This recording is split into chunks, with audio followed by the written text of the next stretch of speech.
His Excellency Mr. Nana Addo Dankwa Akufo-ADDO, the President of Ghana, presided over the Merck Foundation Annual Conference, the 6th edition of Merck Africa Asia Luminary, and led 10 African First Ladies and 25 Ministers of Health, Gender, Information and Education, in addition to more than 1,000 healthcare providers and academia from 60 countries in Accra, Ghana, to define the interventions to build healthcare capacity in the two continents.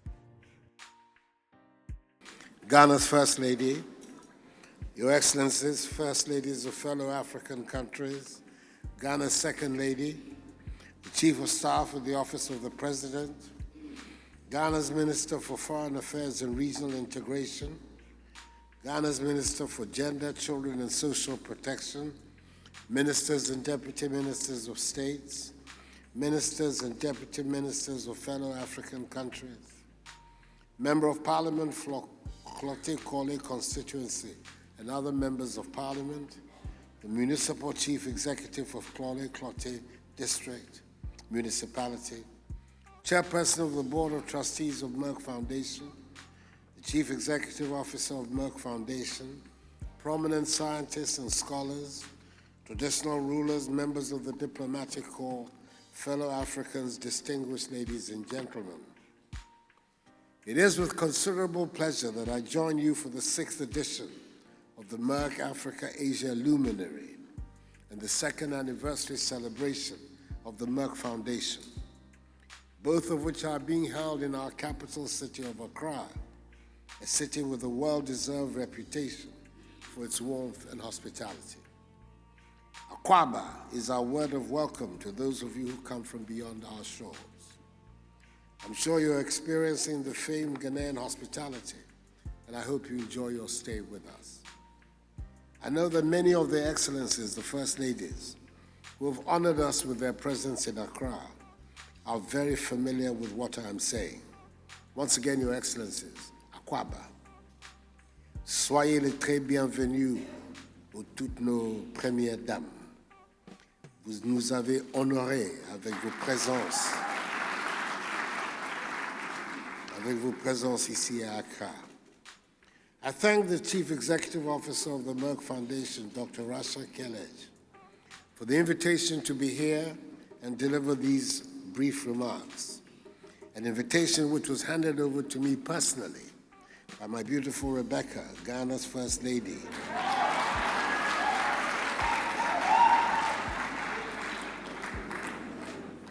So as you can see, I had no choice in the matter. I had to be present.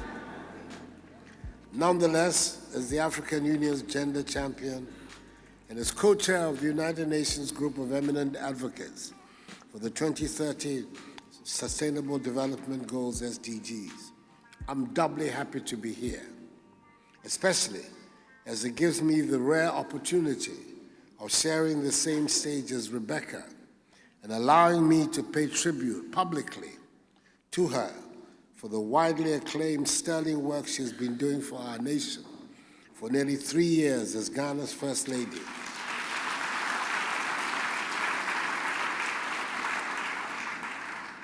In culture, education, health, and the advancement and protection of women and children. Rebecca Akufo-ADDO.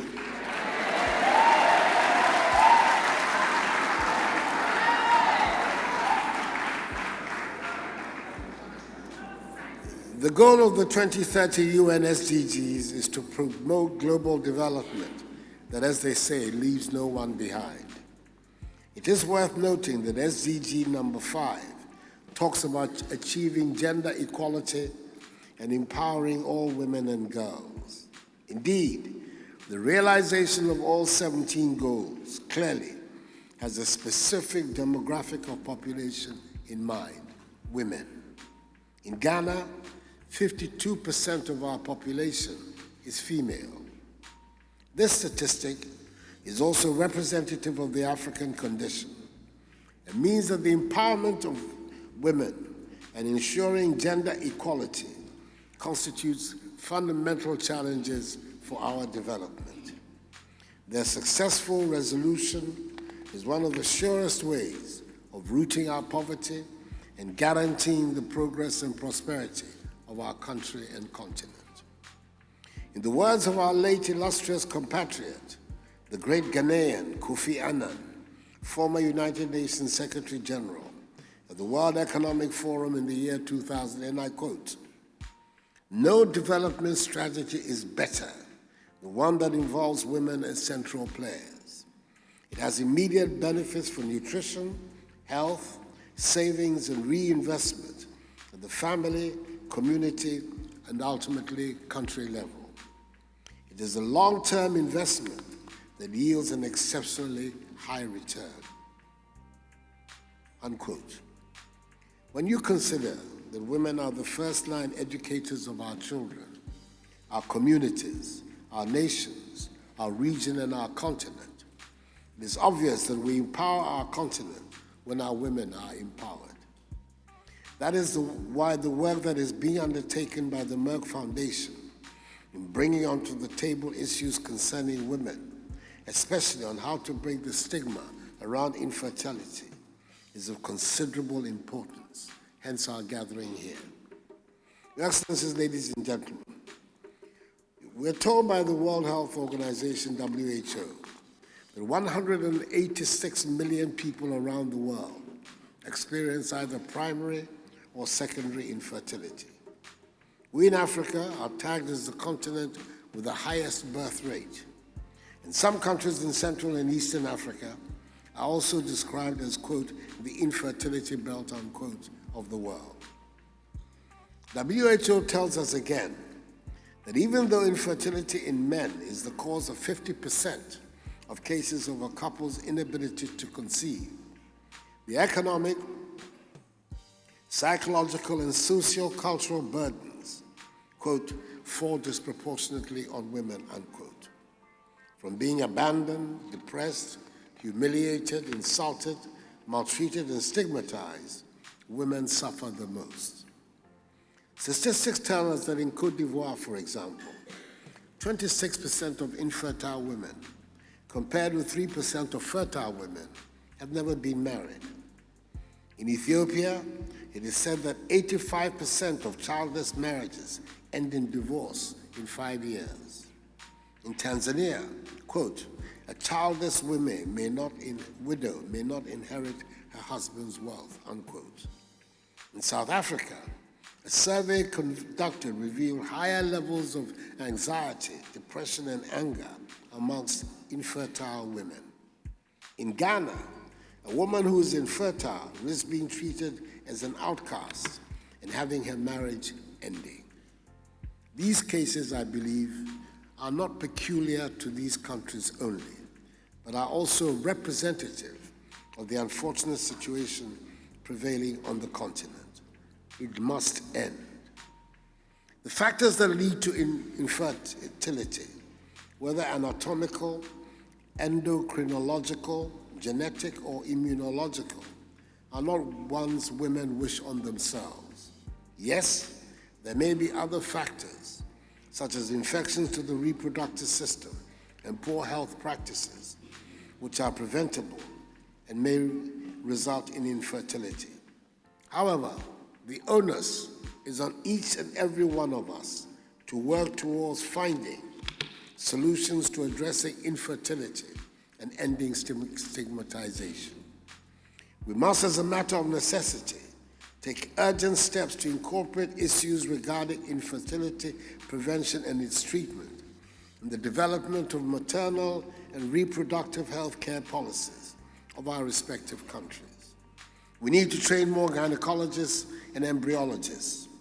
We must most certainly make assisted reproductive technology, commonly referred to as in vitro fertilization, IVF, affordable and more available to the majority of women on the continent who are faced with infertility. While we work towards confronting issues of infertility in Ghana, we're also raising awareness on disease prevention and improving access to quality and equitable health solutions. In conformity with our consolidated program of economic and social development policies, 2017-2024, our nation's blueprint for its medium-term development.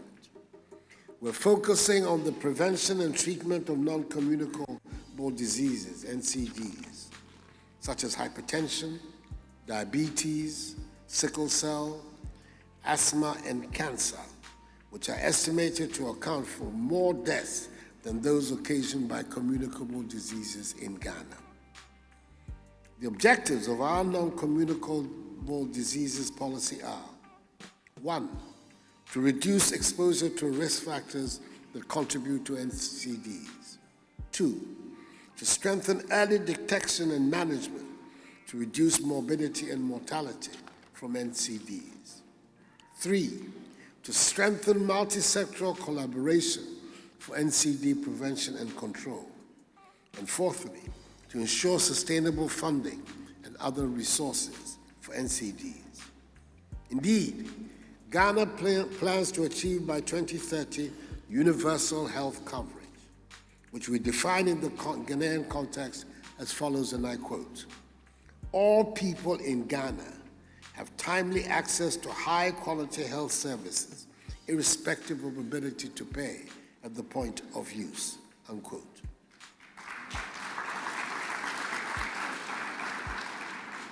Working with the Novartis Foundation, we're piloting the use of ICT innovation in the management of hypertensive patients. Through the use of ICT, patients receive SMS messages on treatment and adherence support, refill reminders, and healthy lifestyle messages on their cell phones. These have resulted in significant reduction in systolic and diastolic blood pressure after 6 months follow-up. We believe the employment of innovation will be an effective way to achieving the SDG targets on non-communicable diseases and will also be relevant in finding solutions to issues of infertility. Further, through our medical drone delivery service, the largest in the world, we are guaranteeing the delivery of essential medicine, blood, and blood products to remote communities across the country. As was agreed upon during the 73rd United Nations High-Level Meeting on Non-Communicable Diseases in 2018, we are determined to promote greater policy coherence and coordination through whole-of-society and health in all policy approaches. We commit to working with institutions such as the Merck Foundation and promoting public-private partnership to scale up the implementation of innovative solutions. Our goal is to establish in our country a strong, accessible healthcare system of world-class quality, which will guarantee the health and well-being of our people. The objective is to have a population that pays attention to healthy living and also positions Ghana as a medical tourism hub for the region. Together, I urge all of us gathered here, First Ladies, policymakers, and healthcare practitioners, to join hands and win the battle against the stigmatization of females with infertility. The subject of male infertility, must also be of concern to you in your deliberations over the course of the next few days. They say it takes two to tango. We owe it to ourselves to create an Africa that focuses her energies on bringing progress and prosperity to the masses of her peoples. Let us collectively do our part in leading this march to the development of Africa. It is an exciting time for us in Africa. Indeed, we are together for a better future. Accordingly, Excellencies, ladies and gentlemen, I declare the 6th edition of the Merck Africa Asia Luminary duly opened, and I wish you fruitful deliberation.